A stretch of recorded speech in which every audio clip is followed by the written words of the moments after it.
नमस्कार दोस्तों, आज मैं बहुत ही प्यारा शानी में का दुर्गदेव पूजा गीत ले आई हूँ। जैसा लगे कमेंट करके जरूर बताएं।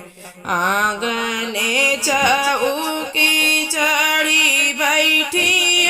वसानी मैया, बैठैया वसानी मैया के हो दाबैना,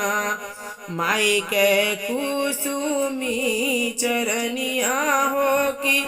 के नादा बहना, माई के कुसुमी चरनिया हो के नादा बहना, भीतरा से निकारी मिसिराइन दई गुजरिया हो, मिसिराइन दई गुजरिया हो कि हमहिन दा बबना हो कि हमहिन दा बबना,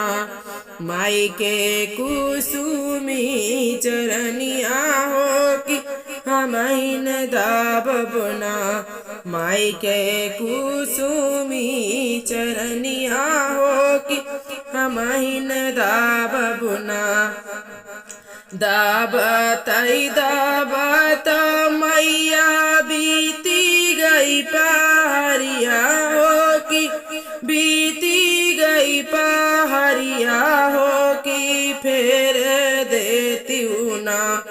मैया, फेर देती ना अपने सेवक पे नजरिया हो कि फेर देती ना अपने सेवक पे नजरिया हो कि फेर देती ना। जुग जुग बारह सेवका मांगिया से कोकिया हो कि मांगिया से कोकिया हो कि जुड़ी जुड़ी ना तोहरी धेरिया पतोहिया हो कि खूब जुड़ई है ना, तोहरी धेरिया पतोहिया हो कि खूब जुड़ाई ना। आंगने चौकी चढ़ी बैठी सानी मैया, बैठी